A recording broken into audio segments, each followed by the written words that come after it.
All right, y'all. Welcome back to the You Winning Life podcast. So, as you know, we tend to go on to some really cool deep dives with stuff that's on the cutting edge, and right, whether it's in the world of entrepreneurship or mindset, and most specifically anything that's in the world of psychology and personal development. This kind of hits a lot of different levels because most people, I'm assuming, out there who are listening to this, and perhaps you're even listening to other podcasts and following just what's going on in the healing arts community, has seen some research or some study or some social media post about psychedelic plant medicine and what's going on in that world, whether it's coming out of the clinical research of Johns Hopkins or the documentary with Michael Pollan, Change Your Mind, and the book that was that he based that on, that's on Netflix. But today we have really awesome guests that you already heard in their intro that are doing all of this in an intentional and safe psychedelic healing journeys and retreats. And David and Cordi, really excited to have you hanging out with us today. Like, thank you, man. Thanks for having us. And I actually love how you put that, the healing arts community. So my actual background is as a doctor of physical therapy. And it's funny because I don't relate to that whatsoever anymore. Because I guess I got into that wanting to heal people and realized physical therapy wasn't it. So it's a nice reframing of it to hear that I'm part of the healing arts community. I like that better. Yeah. Well, it's interesting, right? Because as a deep, right, it's a physical therapy, right? People think that it's a neck down body, right?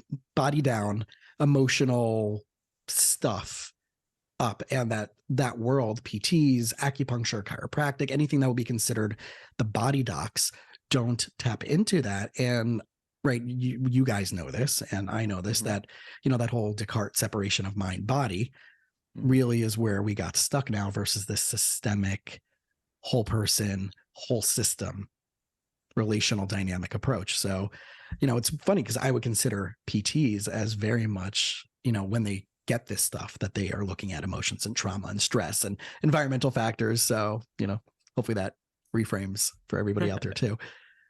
So, okay. So how did you guys meet, connect, and get into what you guys are doing now? Because it's some pretty cool stuff. And it's taken me 150 episodes at a bare minimum of recording to get into this with people. So I think now that after 150 episodes or so, whatever, by the time this comes out, I think everybody's ready to hear all these things that we're going to talk about today. So let's start there. Right on, man. This is one of my favorite stories to tell, actually. So Cordi and I met at an ayahuasca retreat in Costa Rica. Okay. So I was there as a guest. She was there actually working for the center as a yoga teacher. And it's like a whole story, but one of the reasons I sought ayahuasca was to change my behavior in romantic relationships. Because I used to be sort of like a womanizer, and I would create drama in my life by seeing multiple people, because it was actually easier for me to deal with that drama than it was for me to pursue my passions or start a business or, do any sort of creative endeavor. So I created all this drama as a means of procrastinating almost. So I go to Costa Rica and I have this in mind of like, hey, you got to stop this. And then I almost felt like I was being tested by the universe, just throwing more beautiful women at me while I'm supposed to be focusing on my healing journey, right? So I went out of my way to avoid Cordi the entire week. So I was telling myself, like, focus, David, like, stop looking at women for one fucking week, like, focus. And but yeah, it worked clearly. Yeah. We never saw each other again. We stayed in touch after that. I went to New Jersey, and she actually went back to California, so we were on like opposite coasts. We just talked more and more, and then ultimately our first date was like a 10-day road trip from Chicago to California. So our first date lasted like a week and a half, and then I flew back home. Our second date was also about 10 days or 14 days. We got matching tattoos on our quote unquote second date. And then our third date, she moved in with my parents in New Jersey. And I think our fourth date, I guess we moved to Mexico together. So essentially it's a fast timeline. And so now you're just on the fifth date at this point. Basically. A very extended fifth date. A very extended. I mean, it makes absolute complete sense, right? Because you have these two worlds of people that are dating. And I work a lot with relationship dynamics, whether it's singles or couples. And you hear this like, all right, it's very slow, it's very methodical, but people don't go into knowing what they want with absolute certainty and clarity. And by the time they get to me for couples or relationship stuff, there's all this chaos. And they never stopped to ask important things in the beginning. Is our core values the same? Is our lifestyle the same? Is the stuff that we want to co-create and our missions in alignment? It doesn't have to be the exact same mission, but are they in alignment? When you saw him that weekend, how much did you know of what he was going through, what his intention was? And while you were there, right, you were an instructor? Mm-hmm. Right. So, and what was your intention of being there that weekend too? I'm really curious about this because I don't know if anybody's ever asked you that. Actually, no. So I love this question. So I didn't really know about that because I was working at Soltara for about 3 months, and Soltara is a relatively big name in the industry now. So like David said, I was a yoga instructor and retreat assistant there. Mm-hmm. So had a broad spectrum of tasks and, just things that I was doing. But a part of that was to, be leading the yoga before ceremony and in the mornings, and then also being around for the integration, just helping out with whatever was needed. And I didn't really know about specifically that intention because I don't remember David sharing that specifically. And because I'd never talked to her during that week. That except is true. for one conversation. Yeah.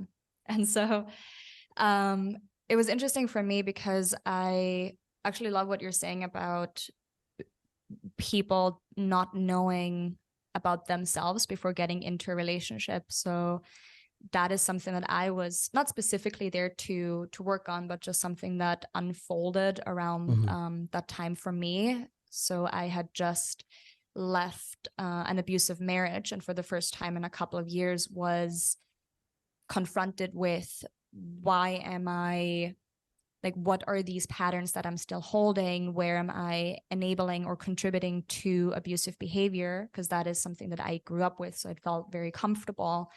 And then leaving that, being confronted with, what do I actually want? And so a huge part of that for me was on that journey is while I was working there, I was also working with a relationship coach, which was very helpful. And essentially all the things that you were speaking to about what are my core values, what is my mission, getting clarity on that independent of another person. And so what was actually really interesting is, and this is something maybe more specific to David and I, but we have both found incredible healing and clarity on who we are as individuals, and then also what is our mission through plant medicine, especially through ayahuasca.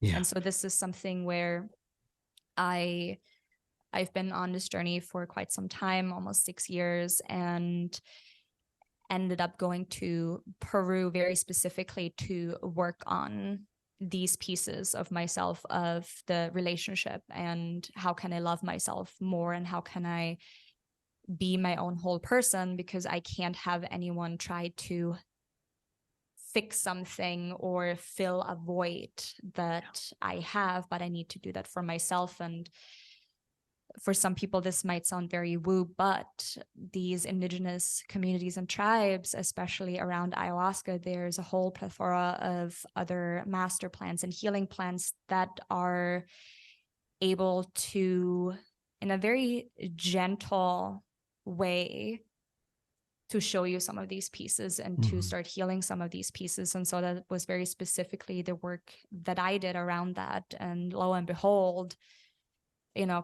going from what does that look like? What kind of a partnership do I want? And not even thinking this is something I could ever dream into existence, to calling in exactly that, because I was my own whole person. And so I think this is such a beautiful way of the medicine of ayahuasca bringing us together and putting us in the same environment in the first place, but then also allowing that relationship to unfold and putting us in each other's paths to co-create this dream together and this vision of bringing that to other people and creating safer and more integrated spaces for people to be able to receive that and to connect to themselves in that way. So many parts of that I just want to pick apart, because we're living in a fragmented and very difficult time, especially here in the United States, but around the world. And the one thing that stands out to me is runs consistently through what I heard you say is clarity, right? Clarity about who you are, clarity about what you want, clarity about what you're willing to accept, and clarity about what you guys are not willing to accept, and clarity about how to get there, right? And to what do you need to let go of as well, right? And what do you need to bring in, call in. And it's interesting that on one side, I'm so glad that this is finally happening, right? It's the beginning of 2023, and we're now finally talking about that which was like when you watch the first episode of the documentary on Netflix, Change Your Mind, right? That you hear like the whole thing of like Ken Kesey was like, the Grateful Dead and the Merry Pranksters, and like the joke was he was the wrong guy to turn on with LSD, because that's right, so much of his leadership in that community came from, well, what was he doing? It was a government study, and the government turned on the wrong, they think that it's the wrong guy, and we're like, this is the right guy, right? But we're now looking at this 40 years later, right? Or more at this point. I saw the Grateful Dead 50 anniversary a few years ago in Chicago. So it's been more than 50, right? So it's been at least 50, right?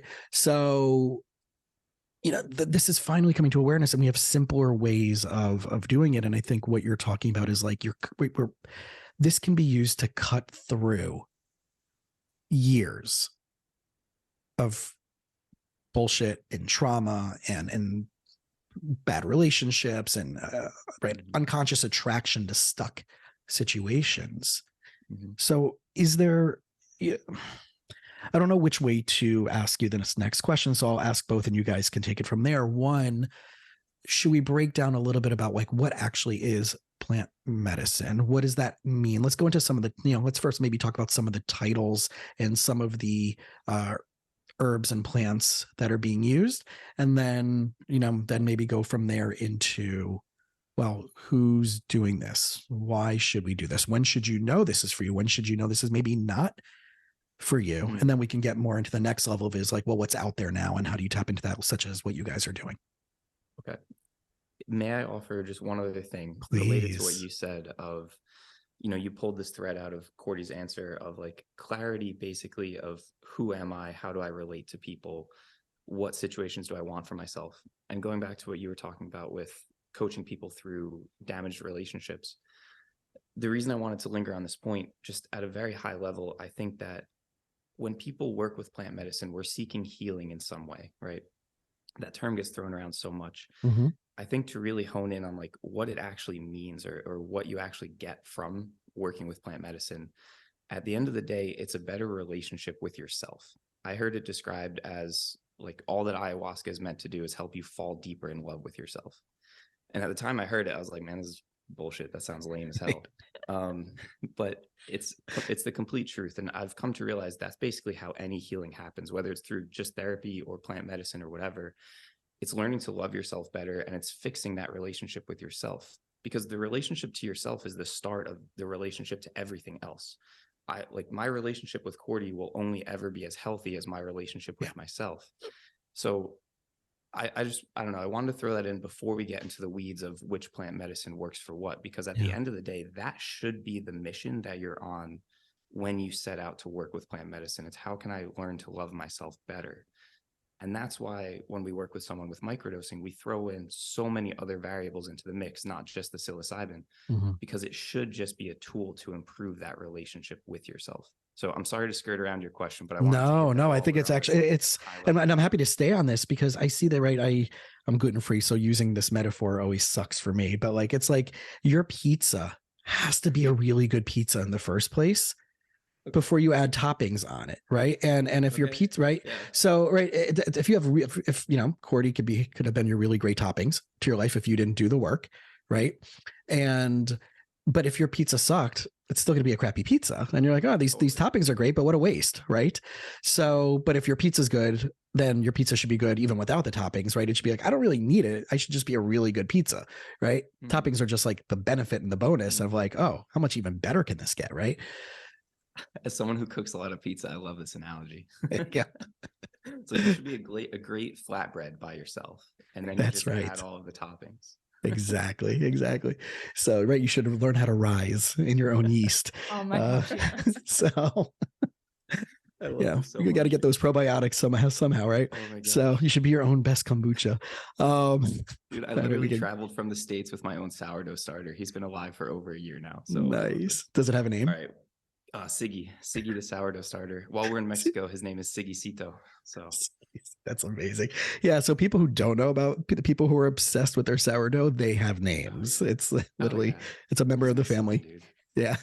It's a child. It's a living being. Right. All right, I'm sorry. Back to plant medicine stuff. Where were we?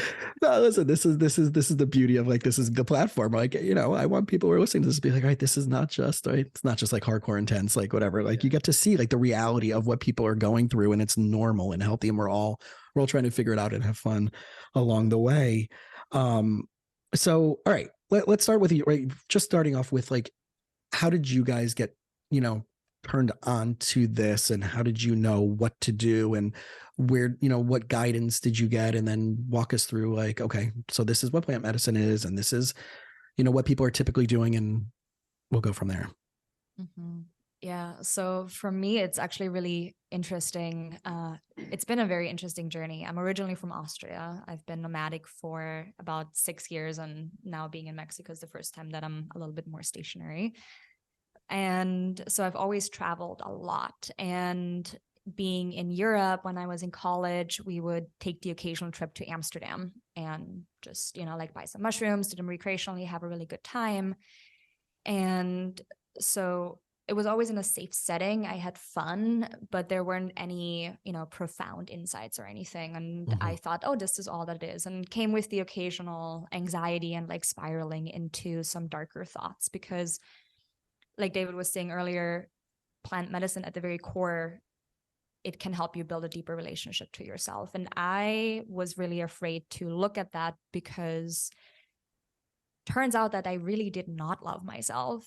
And that, is the reason why I ended up in situations that I did end up. And so, and going from that, I started traveling full-time 5 years ago, almost 6 years ago. And I found myself at a yoga teacher training in the mountains of Ecuador. And I was in the Andes for a month, and I'd come from a few months of a lot of recreational drugs, a lot of drinking, a lot of bypassing, and trying to figure out, who am I? What do I want after graduating university? And just recognizing the life that was planned out for me in Austria was not something that I wanted. And it gave me just massive anxiety and just didn't feel free. I didn't feel like that was living. And so it's just, I'm existing in this, in this programming. I'm existing on this path that is laid out very meticulously for people.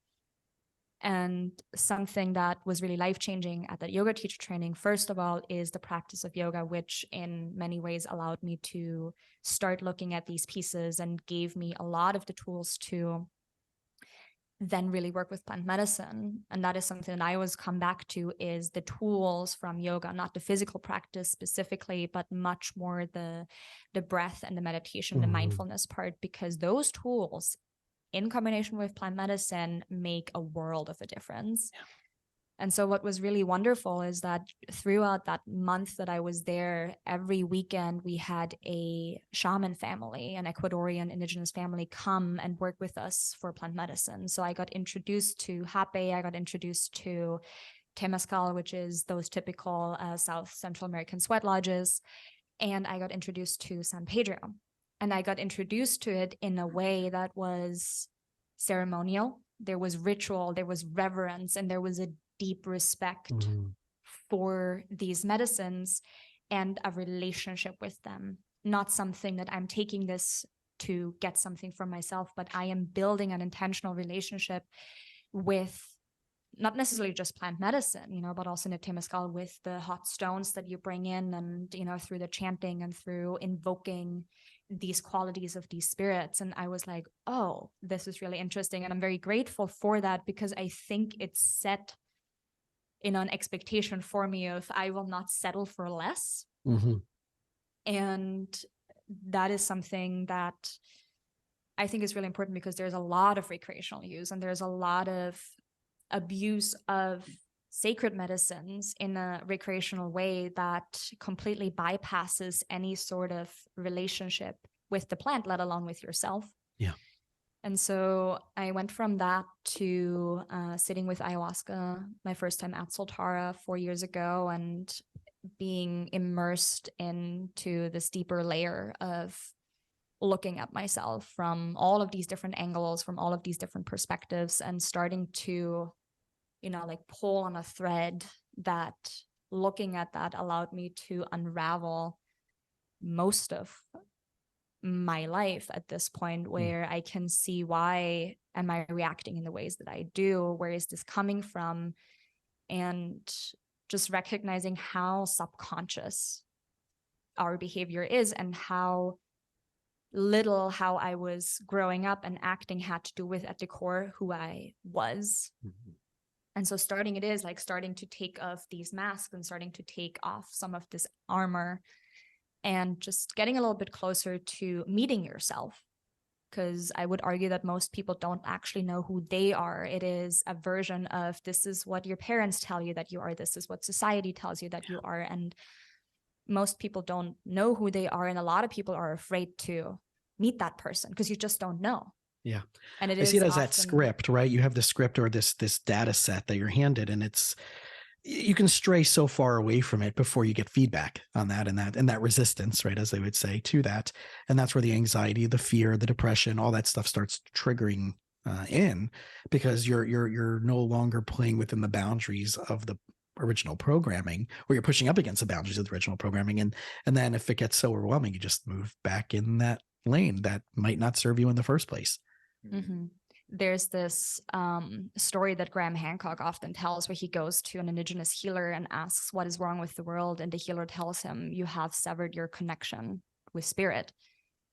And that's what it is, like with our own spirit, with who we are at the core, and, the greater spirit of everything that is connected. And so this is what I've found in working with these medicines, is being able to look at myself in different ways, and also seeing how important it is to do it in a setting that is very safe, with people that you can trust, and not just with people that you can trust, but people that actually know what they're doing. Because some of the energies that you release in those spaces, and some of the things that arise from the depths of your being, are really challenging. And being able to hold that, and not just hold it, but helping the person under the medicine to transmute that and to walk through that and come out the other side, not getting stuck there, that's an art. And there's a reason why, especially with ayahuasca, and I will make this point all the time, there's a reason why these healers apprentice from a very young age. They start apprenticing in their teens. They go and study with a teacher, and there are years and years and years of sitting in isolation, of sitting with these plants, even though they come from the lineage, over 10 years of training before they will get the blessing from their teacher to go out and hold space for other people. Yeah. And that is not because of, this is just the way that it is. That is for a very good reason. And that is that, if, again, very specifically to ayahuasca, like if that's not what you do, you're likely to cause more harm than help anybody, and just fuel your own ego. Yeah. So, I see it as a very scary thing, because there's the pop-up industry of all this right now, right? This is right. We're kind of at the apex now of like what we're seeing is, right, you have all these conferences, Wonderland, and all these things. And then there was like conflicts with that, which a buddy of mine's a professor here in South Florida. And he teaches on psychedelics and mental health. And right, there's and now there's these like, well, it's big pharma's coming in and doing these things, or you have people who are just like, I took a weekend course and, now I'm a coach in this. And it does, unfortunately, right. And it scares people, because it makes anything that already has been, forbidden for many reasons, even more out of reach for people, because they're buying into all these stigmas and fear factors. And it's like, like the person who died from a chiropractor 40 years ago because they had a right out. Therefore, all chiropractic is bad. Or someone who acupuncture. Oh, they put the needle in too deep and it punctured a lot. Like, I mean, there's all of this stuff. What are you finding that like now? Because you're saying that like the place that you guys are holding, the intention that you guys have set to create a place like that where it is about safe. It is about who's the people that we're connected to and who's helping facilitate this and the training. And it's not just we've jumped on this bandwagon 6 months ago and now we're opening up a clinic, which I'm sure you guys see happen every day on social media, right? So where, and maybe this is the whole point of why we're talking. It sounds to me, so maybe the question is not where, it sounds to me like you guys are trying to be one of those places where it is researched, where it is safe, where it is, here's our trainings, here's our background, here's where we're coming from, here's, as opposed to, we didn't just open up last week. Mm-hmm. Well, I think importantly, as it pertains to the work we do with ayahuasca, it's an important distinction to make that we help facilitate these experiences, but we do not actually serve the medicine. Right. So we do conduct our own psilocybin ceremonies. I feel comfortable serving that to people. The ayahuasca, there's so much reverence and ceremony, and it is such a sacred medicine to the people of the Amazon that I don't personally feel like I have any business ever serving it. Mm-hmm. There are definitely some Westerners who have apprenticed their whole lives and have been given the blessing to serve the medicine from indigenous folks. That's one thing, but yeah, just taking ayahuasca once and then calling yourself a shaman is very different. And like I said, like I don't ever intend to serve ayahuasca. I have no need to. Do I. Our work is to connect people to the center down in Peru. And we also have a nonprofit arm now to directly support that center and support access to that center, which we can talk more about. But I just wanted to make that distinction clear that like, there's a lot of ayahuasca that's being done in America. I don't think it has any business being done there. It doesn't come from there. So kind of to your point of like, there is so much bad information out there, and like, how do people even find reputable places to go? How does someone even go about determining, is this place approaching this with the right intention or not? It is hard. It is a huge problem right now. And I actually see that as one of the reasons why it's important for us to come on podcasts like this and have these types of conversations. There's that adage that like the cure for misinformation isn't banning it, it's more good information. So that's kind of what we're trying to do here. So thank you for having this conversation with us. Cordi, what are your thoughts on that? I think something that's really important for any type of plant medicine, whether that is ayahuasca, whether that's San Pedro, whether that's psilocybin, MDMA, kind of not looking at that substance or plant or medicine as a cure-all, but as an invitation to take a better look at yourself. And that is where, in my opinion, like anyone who's like, I am going to heal you, I am the person that is going to save you, don't just walk away, but run. Because at the end of the day, like you need, and this is something that the preparation and especially the integration, I would argue, are at least as, if not more important, because you can do all the ayahuasca in the world. And there are people who, you know, will go seeking and seeking, because like with anything else, you can abuse plant medicines as well.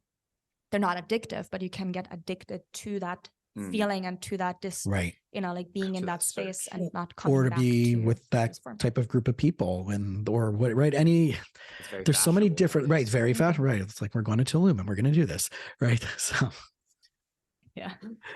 as we're sitting, I'm hitting all the right buttons over there, huh?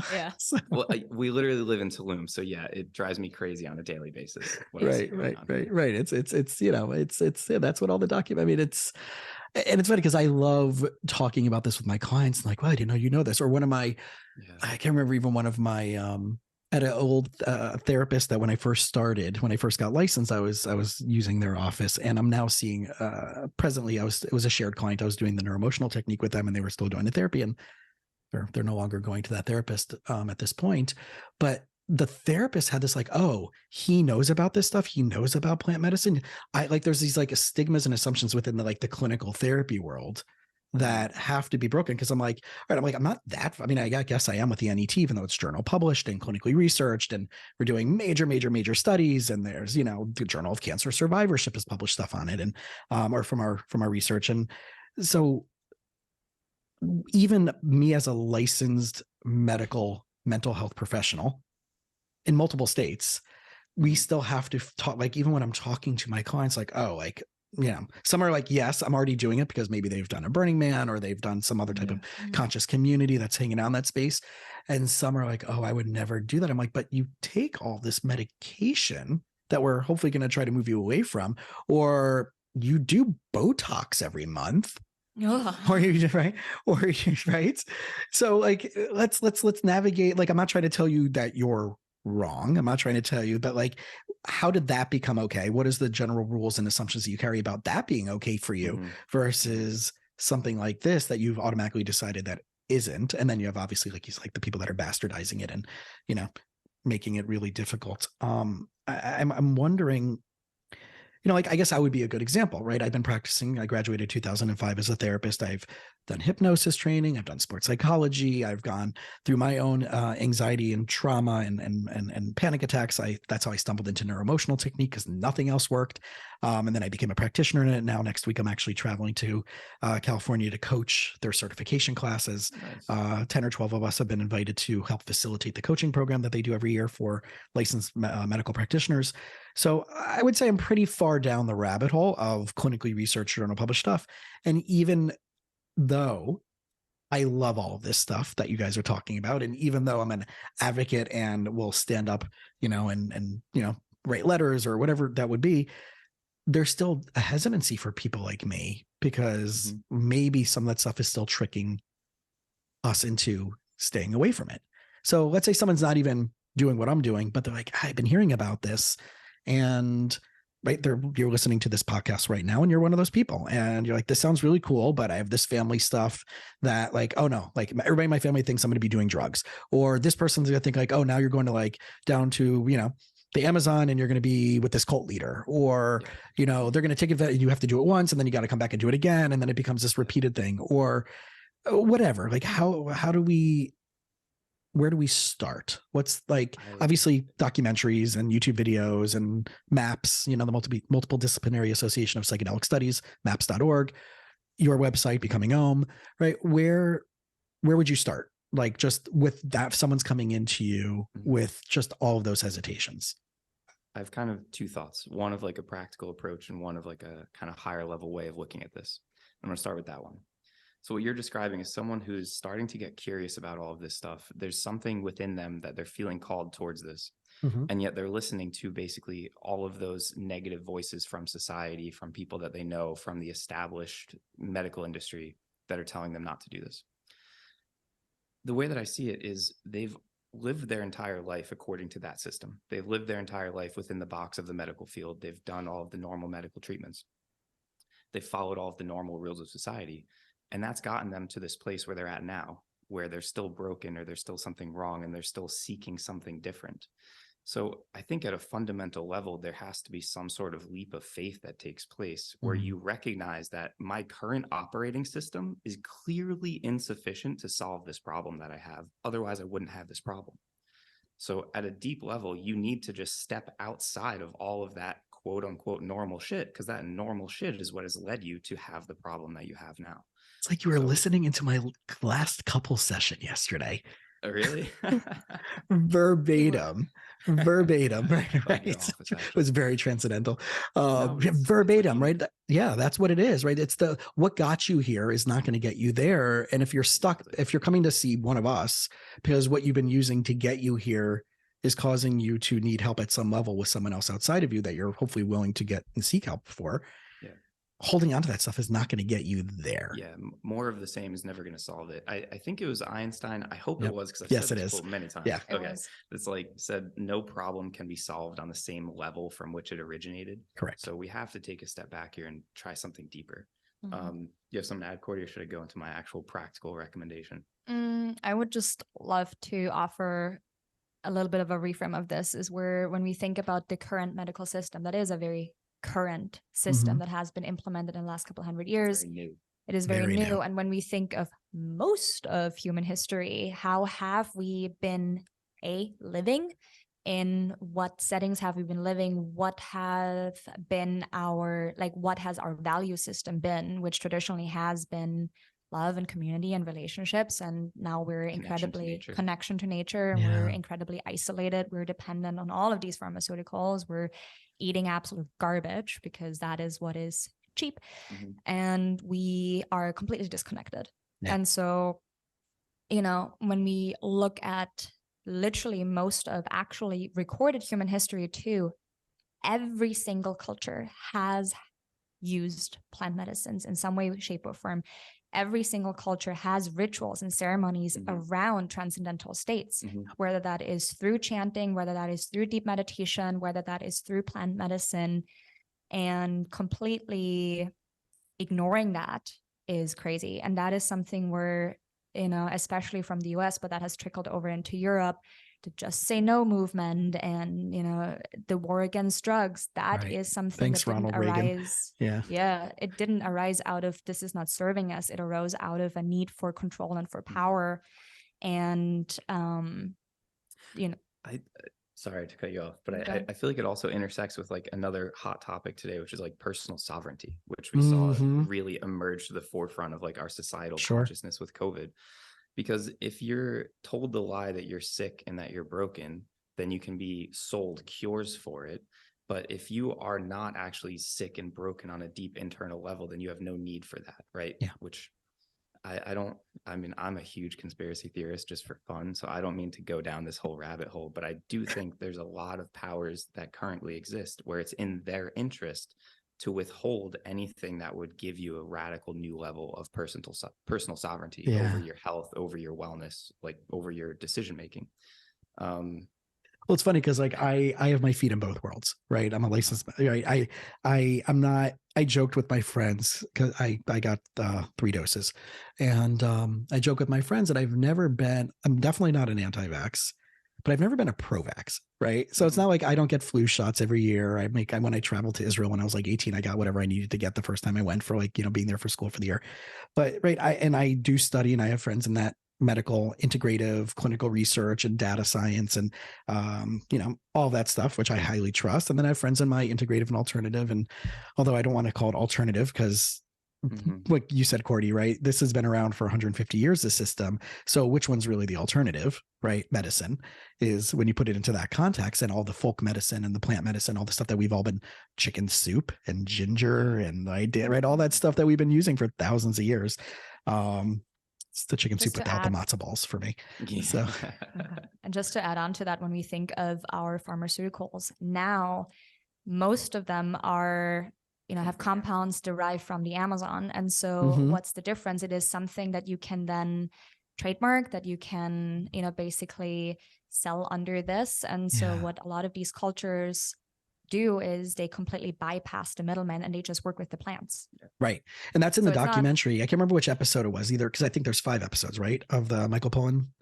So I think they talked about that in one of the last 2 episodes where, right, a lot of the compounds, right, MDMA and stuff like that are coming from, and obviously we know LSD, right, was synthesized, but it's all from nature. It's all coming, right. If you really look at where everything is coming from. And I think that's, I'm a big fan of the best of both, right? Where can you find the people that you know and you trust in the best of both worlds? That, right, politics, unfortunately, are always going to play at some level. There's always going to be some type of like, well, who gets to own this? And you're talking about sovereignty, and like, what about sovereign? Who really has sovereignty? Oh, come on. Sovereignty. Thank you. Over nature, right? Yeah. So, it's. I know this is not something that we will solve in this specific conversation, but it's something that I definitely, because I have friends, very close, like people that I love and will take the metaphorical bullet for, that are not vaccinated. And I have people that are like down the rabbit hole of that. And like, that's like someone said to me in the medical world, like, if I can get vaccinated every 4 weeks, I would for what they've been going through. And I'm like, okay. But I'm also, right, it's I think that we're now a little bit past all of that, I think. And I think what we're all looking for, right, is the fear of healing, right? There's the fear of not being healed, and the fear of, if I do this, and I talk about this a lot of times with my clients when it comes to any type of concern they're bringing to me, is if you do solve this problem, what problem or problems will that now create for you? So I'll give you an example, a couple that I'm seeing, and there's been one of the partners is more avoidant of conflict.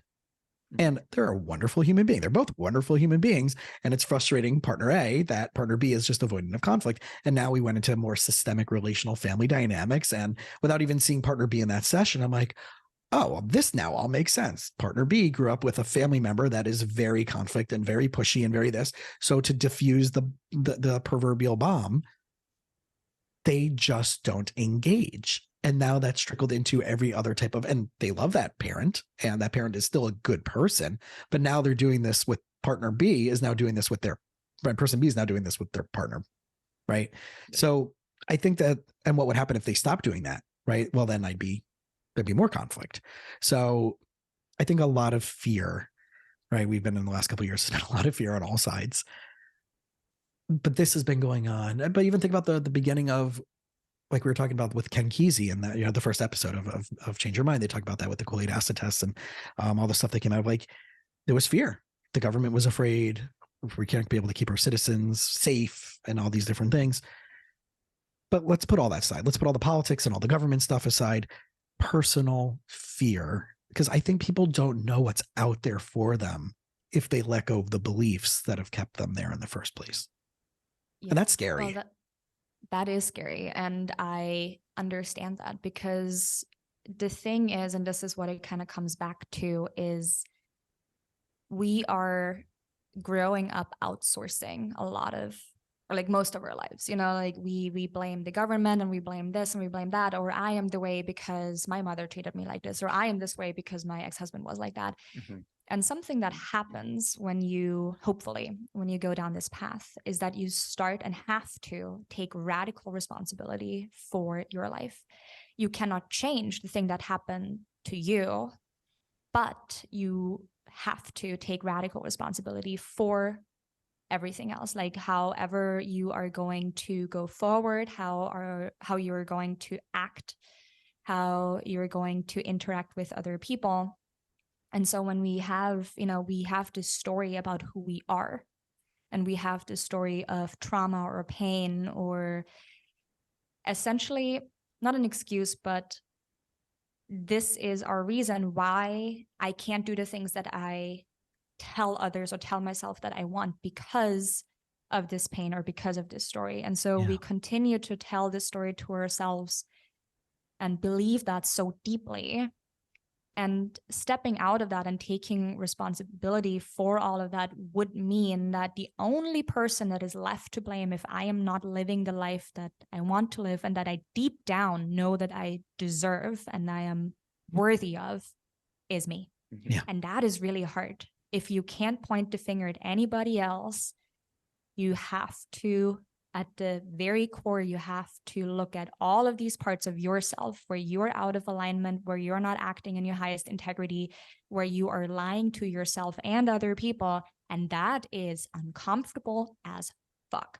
Yeah. And the older you get, the harder that gets, because then it's not like I'm 28. I'm like, okay, here's 28 years of this. If I'm in my 50s or in my 60s, maybe I've had, like failed marriages, maybe I'm estranged from my children, but have built a super successful company. Then also for people to potentially look back at their lives and say, most of my life has been a lie. It is easier to stay in that and to continue believing that story than actually breaking out of that. And something that I can tell anyone who's listening, your potential and the expansion that you can find through deeply looking at yourself and like building this deep, loving relationship with yourself, and the inner peace of mind that you can have when you're not in a fight or flight state all the time, when you're not in this pain all the time, it makes it all worth it, but it is a lot of work. And it is a lot of uncomfortable looking, like truly looking in the mirror is really uncomfortable. And I think that is what people are afraid of. And I think a lot of people who are afraid of plant medicine, there's a deep part of themselves that is afraid of seeing all of that, because then there's nobody else to blame, and then they would have to step up. And doing that work is daunting. Mm-hmm. And, you know, it comes with potentially letting go of relationships. Most likely it does, because when we think of a lot of our relationships, we're not taught how to set healthy boundaries. And part of that comes because we don't love ourselves enough. So we accept treatment from other people, whether that's our family, whether that's our boss, whether that's our partner, because we don't love ourselves enough. And so Absolutely. potentially all of this comes with letting go a job that I've identified myself with. It potentially comes with releasing a lot of relationships that I've identified myself through. It is letting go of roles that I've taken on of being a caregiver, or of being a fixer, or of being this person or that person. It is becoming, like Ram Dass would say, it's becoming nobody. Yeah. And that is scary. Yeah. There's 3 points that I want before I forget. What you said is, the way I look at that is from 3 different perspectives. One, it's the more you heal, the less reactive you are. So I think the true purpose of any type of therapeutic engagement is removing as many reactive conscious and unconscious responses to everything that puts you at least into a state of neutrality, to be as neutral as possible, to not be pulled or swayed into an autonomic response, right? That pattern condition response to only go into fight or flight survival mode. And the more ways that we heal all those things, the more we get to neutral. Now, the more we get to neutral, then we're starting to build momentum, and then we can start being proactive before those things even pop up. That will allow us to move further and further and further away from those things that would cause us to have those difficulties in the first place, reframe, rethink, not even get stuck in, right? AKA no longer attracting the crap that we used to attract, right? That's number one. Number two, I think I see it as like, well, you were talking about, like, if you're 28 years old or you're 50 years old, it's grooves in a record, right? For those of us who have a nice little LP collection over there in the corner. And We do too. yeah, nice. So right. The more, the question is if you keep playing that record over and over again, is that groove going to get deeper? Is that needle going to keep getting groove? And then, you know, it's never going to jump out into a different track by itself. Sure. You have to like pick up the needle and the arm and put it literally intentionally on another track to play a different song. Right. So you can't get there, right? Like you're saying before, you can't get there from there. You have to literally do something to do that. And the third thing is from the, unfortunately, the late, great psychologist, Kurt Cobain, who once said, I like the comfort in being sad. And I think that is a perfect expression of that record. It's a perfect expression of that scripting. This is safer. It's safer to be stuck. It's safer to be in this journey. It's safer to be in this relationship. It's safer to accept these things. It's safer to buy into this story than it is that's comfortable, than it is to risk feeling what I don't yet know could be out there for me if I've never felt that before, or don't even believe that I even am capable or deserving of that. So I think like that's kind of like the 3, you know, different angles. And I'm sure there are more that I would share that with my clients. Exactly spot on with everything you guys just said in regards to that. What that last piece that you said reminds me of something. One of my podcast guests, this guy who's like a Canadian SWAT special forces person, he said, we know what happens to people in boxes is they tend to stay in boxes, right? And so if you've come to learn that this box of your sadness is safe and you feel comfortable here because not too much is asked of you, you're going to stay in there. Mm-hmm. And you mentioned before this fear that people have of, if I let go of this identity, then like what else is there for me? And I feel like that's the fear of stepping out of this box and then being in the entire open world and having nothing around you. Right. And so to actually tie this back to your last question of like, where do people start? I think I agree. It's too much of a jump to go from I'm in my little box where I feel safe, but I'm also sad and my life is miserable and I'm not moving in the right direction. You don't have to burn that box to the ground and then start from scratch. I think that you can build yourself a new box that we can learn to step into, where we can slowly start to leave the old patterns and the old beliefs behind and willfully sort of adopt a new image about yourself. I think that's where people run into trouble, is if they, or even like a psychotic break, when they leave behind everything they knew about themselves and now they're left with nothing. Right. I think you have to sort of start to build a new framework that you are choosing to step into. And again, going back to your question of where do people start, that's kind of why we have the program that we've built around microdosing, is to give people that starting place and to walk them through the process of, what do I actually want my life to look like? If I were to leave behind everything that I am now, like, who do I even want to become? And then we can start to build a bridge to get there. Because you're right, it's too big of a jump to just eschew everything that I define myself by and then have nothing. Right. I guess really that's what enlightenment would be, from like the Zen Buddhist perspective of leaving everything behind. I don't think that enlightenment would actually be fun, because then you couldn't play with your dog and you couldn't enjoy good food.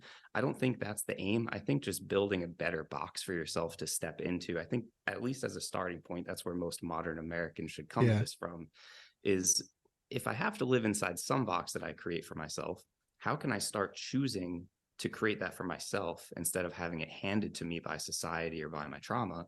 And what do I want that new box to look like? Yeah. And the integration, Cordi, that you were talking about before, I think that's the key step, right? And the support system and the community, and knowing you're not doing this alone, and finding the right therapeutic team if it needs, right? Obviously, sometimes it needs to be hand in hand. Because I know that there's a lot of people who are just like, well, I'm just going to do this and I don't need a therapist anymore. Or, right, I'm going to go to my therapist, but maybe I do need this as well. But also knowing, like, who are the therapists out there that are like totally down and supportive of this? And that's, popping up more and more and more and more and more. Thankfully, that's the good thing about this. But not all of us therapists are yet experts in supporting fully, or, at least some level we can reintegrate after a session. If they've done something, right? If they've done an ayahuasca retreat, which I have done with my clients, to help them reintegrate as part of their, board of advisors. But I know I'm not going to be, or shouldn't be, the only person doing that, because I haven't gone there yet for myself. Yeah. And Cordi and I were actually just talking about this last night, about how we haven't encountered too many people that we've worked with having a challenging time integrating after. And I think a huge reason for that is that we actually put so much emphasis on preparing for the experience in the first place. So if you've gone into it having done everything possible to prepare to have the best experience possible, weeks and months at times, you're not that you won't ever have a challenging time afterwards, but you're setting yourself up for success versus setting yourself up for failure. Right. Yeah. No, I hear people, they're like, oh no, I'm going away next week and I'm just going to do, I'm supposed to have a vegetarian diet for the last couple of days and no alcohol. And it's just 1 week of like, oh, that's good. I mean, that's better than what most people are doing. And they should probably have a healthier, cleaner diet no matter what. And no, okay, wow, you can go, wow, I'm impressed of you. You're not drinking for a whole week. That's pretty good in 2022, 2023. Like, I'm shocked. Like, God, so maybe you need to do more ayahuasca or any of these type of retreats that require this of you, because other things will just be handled just because of you doing that the week before. Well, it's funny. Like, I chose to do my first ayahuasca retreat because I was in such a low place in my life, and I've fallen off from my habits of meditating and journaling and reading and just not being a piece of shit generally. And so it was almost like someone that was the diagnosis, piece of shit. Yeah. It's like if someone's really out of shape and they sign up for a marathon to force themselves to get February 19th, half marathon. Right. I started January 1st. Marathon, but that's what I did with ayahuasca. Nice. I was like, if I don't fix my behaviors, I'm going to have a really bad time. Yeah. And so I almost gave myself this deadline to sort of get my life back on track so that I would have a more constructive experience. Love it. Yeah. Cordi, do you want to add something? Just to tag on a little bit on that, and what David was saying is the integration becomes a lot easier if you prepare for it. And that doesn't mean, like rigorous. It is very, and this is something that's always, now that I've been on this path for a while, it's not these grand things. It is the details. It is the small things that you do every single day. If you can sit with yourself for 5 minutes every day and meditate, great. Like, you're going to have such a better time being in an ayahuasca ceremony than if you've never looked at yourself. Because think of all the people who never take even 5 minutes to reflect on themselves or just be with themselves without outside stimulus. And then all of a sudden you're in a ceremony that lasts a few hours, if not all night, and you are thrown into the deep end of, this is the only thing that exists, is you with yourself. And so I think it comes back to, again, like starting to build that relationship with yourself of what, just observing your thoughts, of starting to express emotions and like recognize all of these things, of having support, of having a little bit of a roadmap and a little thread to follow, because for one, you're going to have a much easier time in a plant medicine ceremony or psychedelic experience. It doesn't mean, like David said, it's not going to be challenging, because sometimes that is just where the medicine takes us, and that is okay. And I would argue that very often we learn the most from these incredibly challenging experiences. However, you're able to, and this is something where, like, I think that's a common misconception where people say, oh, the medicine will give you the experience, whatever that you need.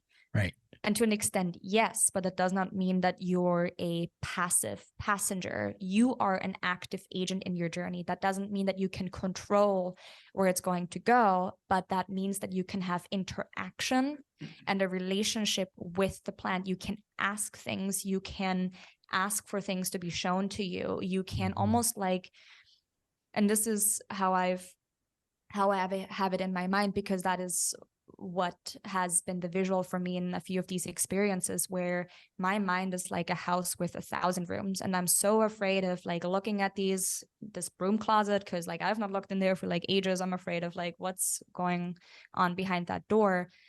But instead of just being thrown in that, I can choose to walk through it and deliberately open certain doors and take a look at what is there, and then consciously start to clean out whatever needs to clean out. And so I think just, again, not outsourcing anything, like you recognizing the power that you hold within all of these tools that you have. I don't need plant medicine to take me there. People can get there with meditation. You can get there with chanting. It does not really matter. And so I think that's a little bit of a problem that I see too, where people look at ayahuasca, they look at psilocybin, they look at MDMA therapy, or like ketamine especially too, as this is going to fix me. Right. That's just not what it is. And Lao Tzu says that nature doesn't rush, yet everything gets accomplished. So also recognizing that the way that especially plant medicines work, it's not on our schedule. It's not on, this is, like, right, it's in and out in an hour. It's gonna go. Yeah, exactly. And I'm going to be healed forever. That's just not what it is. And I know that we love Amazon Prime. We love a quick fix. We love take an aspirin and you're going to be fine in 30 minutes. That is just not how it works. And I think we need to go away from these instant gratifications and start seeing a bigger picture of, if I do these small things for myself every single day, imagine in a year, in 5 years, in 10 years, like you were saying, building that momentum. And what it all comes back to me, what you were saying earlier about the neutral ground, I think, and when we come from yoga and a lot of these disciplines, being in the present moment. So you're not reacting from a place of past pain, but you are able to take a breath, to bring yourself, like you said, to that neutral ground to stand on, and then decide, how am I going to act? And not being a slave to your thoughts or your emotion or your physical responses. And it doesn't mean that you're in that state all the time, but that means extending those glimpses that you get. Yeah. And what I think is ayahuasca and plant medicines, they show us that this is possible, because most of us, and until I've sat with ayahuasca, I never thought that that state of being was possible, let alone this is something that I could be in. Yeah. However, I think it is helpful to see that and to experience that, because your body, every cell of your body will remember that for the rest of your life. If you've done plant medicine in a setting that is safe, supportive, that is integrated well, you will never forget that experience. And this is something where you can almost reverse engineer of, I know this is possible. I know this form and feeling of unconditional love, of feeling at peace, of feeling at home.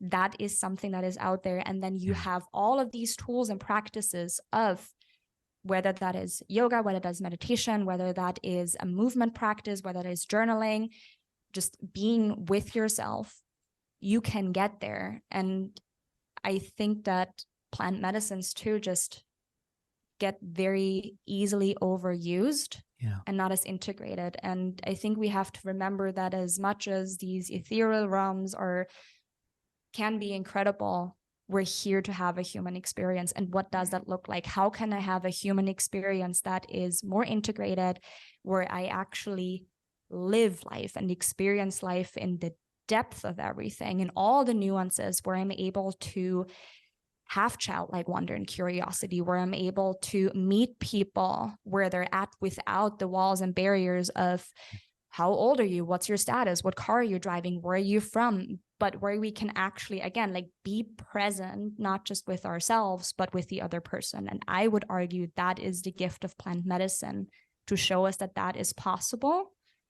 And that is what we want to do. So we want to, on one hand, connect people to experiences that are actually safe, and also have people recognize you have so much power than you think. Like, you are your own medicine. You are your own guru. You're your own healer. Anyone who tells you, I'm your guru, I'm your healer, run. Right. Yeah, for real.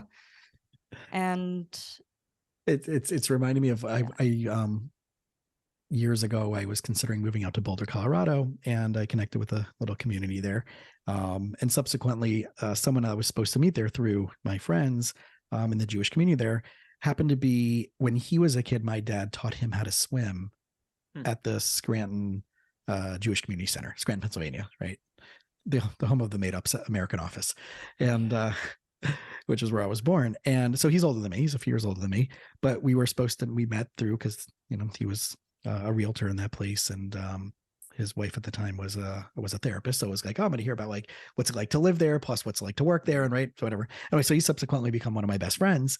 And I joke that, like, there's, you know, when you're talking about like being connected to people, and you're talking about like consciousness and you know, going deeper and being around people or deeper, I've realized that I joke that, like, I want people to ask questions like they ask it in Boulder. It's not how are you? It's so what are you working on?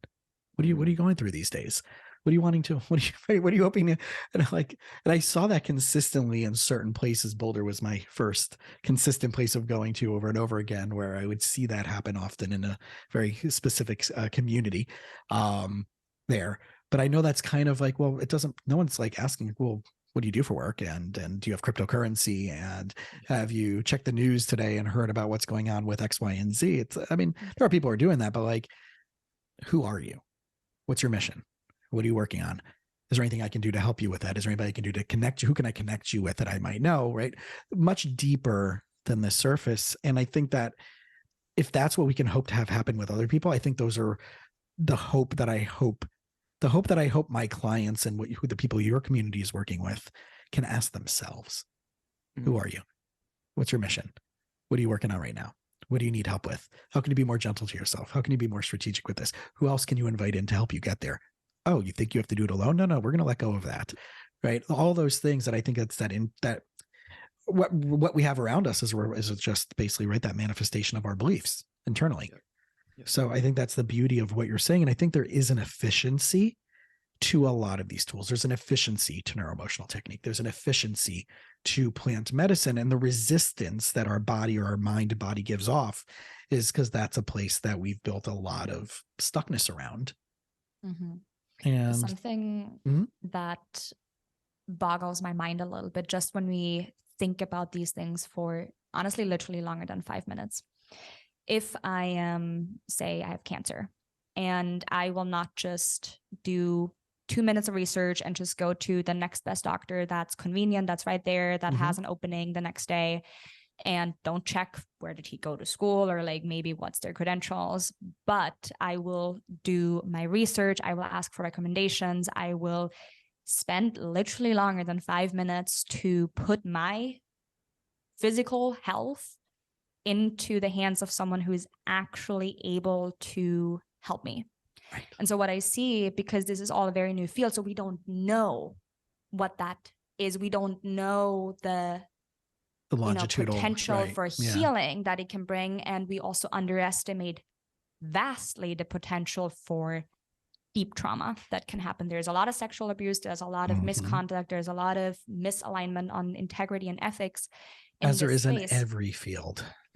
Exactly. And so because this is a very new field, it's not a it's not the a oversight, movement, right? The thing. oversight isn't there yet, but even in movements, Exactly. right? I mean, there's that, right? The yogi guy, what's his name? Who, right? Osho, Right, Osho, and Osho.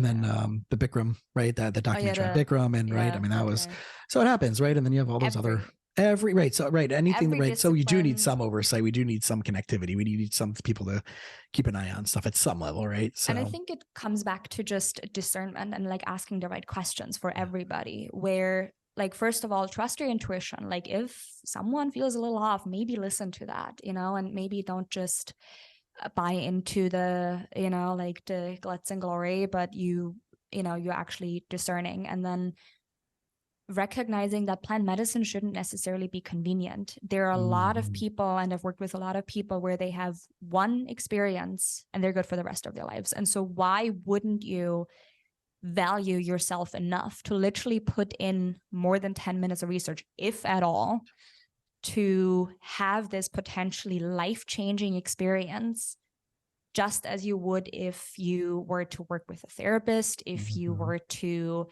work with a nutritional coach, if you were to work with a personal trainer. And I think that is something that I really want to encourage anyone listening, is value yourself and your health, like physically, emotionally, spiritually, enough to ask questions, to do a little bit of research, to not just have a referral maybe from one person, but to think a little bit outside of where can I Uber to conveniently? Because there's, in Boulder too, like there's a lot of like ayahuasca happening in the mountains of Boulder. And I was just recently working with a girl who came away from one of these quote unquote healing retreats, being neurologically fucked up, being completely in a psychotic breakdown, having zero help from the quote unquote shamans, right, that had no training, no business serving that. And that is something that, and it's interesting, I trained in Boulder, so like a lot of my physical, a lot of my psychedelic therapy training I did at a clinic in Boulder. And the common theme even back then, like 3-4 years ago, was a lot of the work that we do is clean up the mess from other quote unquote shamans.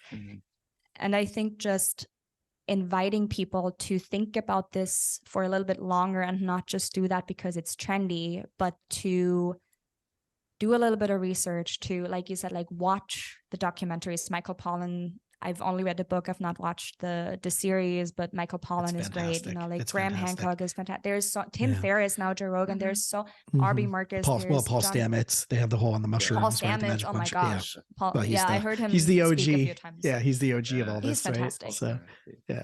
But just, there is so much information out there, and now there are like maps. There are platforms that connect you to people that are vetted, that are practicing with integrity, with in and outside of the United States. And I think just really taking this seriously, and not just jumping into something because of out of scarcity or a need for something, but just approaching it with, first of all, respecting yourself, but also respecting indigenous traditions, respecting the medicine, and knowing that this is the journey of a lifetime. Like, once you embark on this with intention, it doesn't mean that you go back to ayahuasca all the time, but what it means is that it sets you on a path for the rest of your life that is approached with deeper respect for yourself, with more intention about everything that you do, and asking yourself these questions: who am I? What do I like to do? What do I need? What help can I accept and maybe call in for myself? And like Ram Dass says, we're all just walking each other home. Like we are, again, like when we think of most of human history, we've lived in community, we've lived in relationship with other people. And especially in the US, and especially through COVID, we've gotten incredibly isolated. And I need to do this alone, and I can trust anybody. And going away from that and changing the story to, we can do this. And it doesn't mean that we're going backward. It just means that we're walking towards a more aligned future. And what does my spirit need?